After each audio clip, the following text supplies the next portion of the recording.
I welcome you to learn English. Practice properly and achieve good result. Practice அப்படின்னா பயிற்சி செய்கிறது, properly முறையாக பயிற்சி செய்ய வேண்டும்.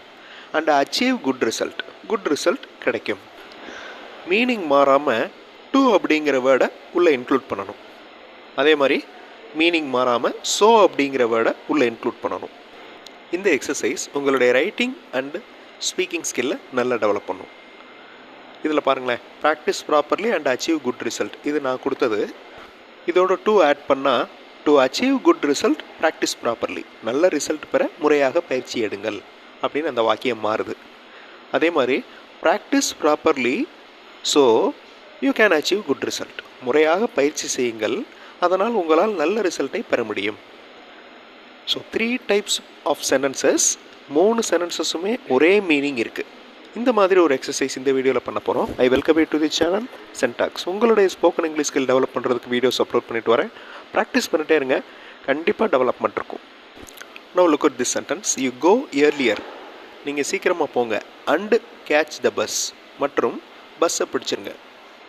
இதை ஸோ அப்படிங்கிற வார்த்தையும் இஃப் அப்படிங்கிற வார்த்தையும் யூஸ் பண்ணி சென்டென்ஸாக எழுதணும். மீனிங் மாறக்கூடாது. ட்ரை பண்ணி பாருங்கள், தப்பு இருந்தாலும் பரவாயில்ல, ட்ரை பண்ணுங்கள். ஆன்சர் ஃபியூ செகண்ட்ஸில் டிஸ்பிளே ஆகும். வீடியோ பாஸ் பண்ணிவிட்டு ட்ரை பண்ணுங்கள்.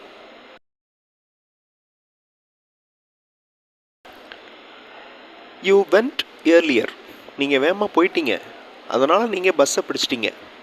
அப்போ எல்லாமே நடந்து முடிஞ்சிருச்சு அந்த செயல்கள், அதனால் பாஸ்ட் டென்ஸில் சொல்கிறேன். யூ வெண்ட் இயர்லியர், கோவோட past tense went. So you caught the bus, கேட்சோட past tense God.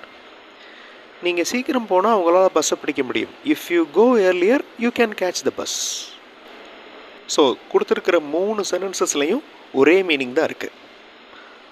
Now reduce the brightness of your mobile, உங்களுடைய மொபைலுடைய பிரைட்னஸை ரெடியூஸ் பண்ணிக்கோங்க.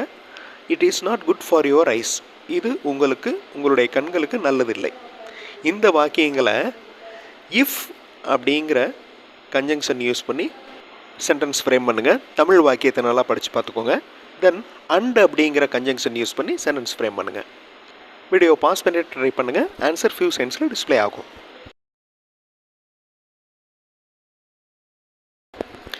If you want to save your eyes, நீங்கள் உங்கள் கண்களை பாதுகாக்க விரும்பினால் reduce the brightness of your mobile. அவ்வளோதான், ரொம்ப சிம்பிள். வேறு எந்த சேஞ்சும் பண்ணல, சென்டென்ஸுடைய ஸ்ட்ரக்சரை தான் மாற்றிருக்கோம். அதே மாதிரி அடுத்தது பாருங்கள். Reduce the brightness of your mobile and save your eyes. And அப்படின்னா மற்றும், உங்கள் மொபைல் ஒளி அளவை குறைக்கவும் மற்றும் உங்கள் கண்களை பாதுகாக்கவும். ஸோ எல்லா சென்டென்சஸ்க்கும் ஒரே மீனிங் தான். Next sentence. Drinking more water is good for your health, நிறைய தண்ணீர் குடிப்பது உங்கள் உடம்பிற்கு நல்லது. ஸோ இம்பார்ட்டண்ட் அப்படிங்கிற வேர்டை உள்ளே கொண்டு வர போகிறீங்க.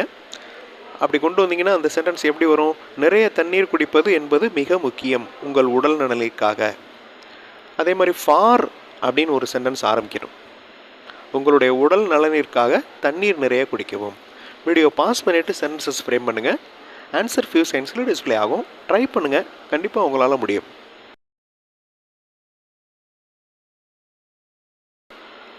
It is important to drink more water for your health. இந்த சென்டென்ஸுடைய ஸ்ட்ரக்சர் பார்த்துக்கோங்க.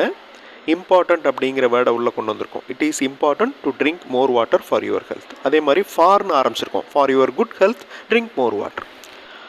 இங்கிலீஷ் மாடல் சென்டென்சஸ் பார்த்தோம். நீங்கள் இங்கிலீஷில் பேசுகிறதுக்கு எழுதுறதுக்கு ப்ராக்டிஸ் பண்ணலாம். இங்கிலீஷ் மாடல் சென்டென்சஸ் மட்டுமே இருக்கிற வீடியோஸ் இன்னொரு சேனல் சென்டாக்ஸ் ப்ளஸில் இருக்குது. அந்த சேனல் வீடியோஸும் பாருங்கள், கண்டிப்பாக உங்களுக்கு யூஸ்ஃபுல்லாக இருக்கும். Next sentence. They cook fast and serve the poor. The poor அப்படின்னா என்ன அர்த்தம்? ஏழை மக்கள் அப்படின்னு அர்த்தம். த புவர் பீப்புள் அப்படின்னு சொல்ல தேவையில்லை. த புவர் அப்படின்னாலே அதான் அர்த்தம். தே குக் ஃபாஸ்ட், அவங்க வேகமாக சமைக்கின்றனர். அண்டு சர்வ் த புவர், மற்றும் அதை எல்லாருக்கும் அந்த ஏழைகளுக்கு பரிமாறுகின்றனர்.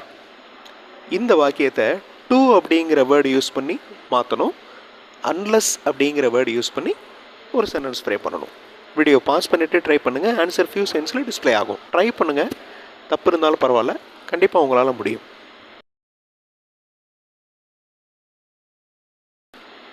தே cook fast to serve the poor. அண்டுக்கு பதிலாக டு. அவர்கள் வேகமாக சமைக்கின்றனர் ஏழைகளுக்கு பரிமாறுவதற்காக. Unless they cook fast they cannot serve the poor. அவர்கள் வேகமாக சமைக்கவில்லை எனில், அந்த இல்லையெனில் அப்படிங்கிறத அன்லெஸ். அவர்கள் வேகமாக சமைக்கவில்லை எனில் ஏழைகளுக்கு பரிமாற முடியாது. Unless they cook fast they cannot serve the poor.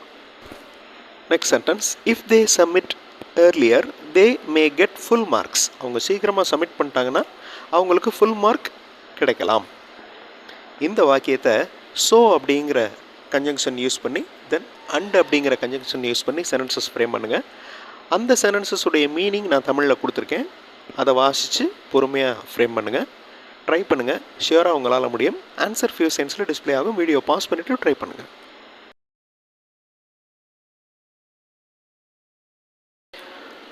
If they submit earlier they may get full marks. அவங்க சீக்கிரம் சப்மிட் பண்ணிட்டாங்கன்னா அவங்களுக்கு ஃபுல் மார்க் கிடைக்கலாம். They want to get full marks so they submit earlier. அவர்கள் முழு மதிப்பெண் வாங்க விரும்புகின்றனர். அதனால் வாங்க விரும்புகின்றனர், வாண்ட். அதனால் அப்படிங்கிறதுக்கு ஸோ தே சப்மிட் ஏர்லியர். அவர்கள் முன்னதாகவே கொடுக்கின்றனர். They submit earlier and get full marks. அவங்க முன்னதாகவே கொடுத்து ஃபுல் மார்க்ஸ் வாங்கிட்டாங்க. எல்லா சென்டென்சஸுடைய ஸ்ட்ரக்சர் மாறுது, பட் மீனிங் மாறல. ஓகே, கன்ஜங்ஷன் சேர்க்குறோம், பட் மீனிங் மாறல. அதுதான் இம்பார்ட்டண்ட். ஸோ ஒரு வாக்கியத்தை ஒரே மாதிரி பேசாமல் வேறு வேறு டைப்பில் பேசலாம் அப்படிங்கிறத இந்த exercise. Now look at this sentence. Do not talk loudly. You are disturbing others. சத்தமாக பேசாதீங்க, நீங்கள் மற்றவர்களை தொந்தரவு செய்து கொண்டிருக்கிறீர்கள். ஸோ இந்த மீனிங் மாறாமல் டாக்கிங் அப்படிங்கிற வார்த்தையில் யூஸ் பண்ணி சென்டென்ஸ் ஃப்ரேம் பண்ணுங்கள். அதே மாதிரி ஒரு கன்ஜங்ஷன் இஃப் அப்படிங்கிற வார்த்தையை யூஸ் பண்ணி ஒரு சென்டென்ஸ் ஃப்ரேம் பண்ணுங்கள். வீடியோ பாஸ் பண்ணிவிட்டு ட்ரை பண்ணுங்கள். ஆன்சர் ஃபியூ செகண்ட்ஸில் டிஸ்பிளே ஆகும்.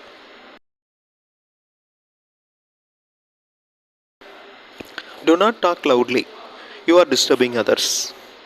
சத்தமாக பேசாதீங்க, நீங்கள் மற்றவங்களை தொந்தரவு செய்து கொண்டிருக்கிறீர்கள். Talking louder is a disturbance to others. உரக்க பேசுதல், இந்த இடத்துல டாக்கிங் அப்படிங்கிறது ஜெரண்ட் ஃபார்ம், ப்ரெசன்ட் பார்ட்டிசிபல் மாதிரி. உரக்க பேசுதல் மற்றவர்களுக்கு ஒரு தொந்தரவாக இருக்கிறது. Talking louder is a disturbance to others. If you want to disturb others, talk loudly. நீங்கள் மற்றவங்கள தொந்தரவு செய்யணும்னு விரும்புனீங்கன்னா சத்தமாக பேசுங்க. ஸோ ஒரு வாக்கியத்தை வேறு வேறு முறைகளில் எப்படி பேசுகிறது, எப்படி எழுதுறது அப்படிங்கிற எக்ஸசைஸ் இந்த வீடியோவில் பண்ணோம். அடுத்த வீடியோவில் இன்னொரு இன்ட்ரெஸ்டிங்கான எக்ஸசைஸோடு பார்க்கலாம். தேங்க்ஸ் ஃபார் வாட்சிங் and thanks for your valuable comments.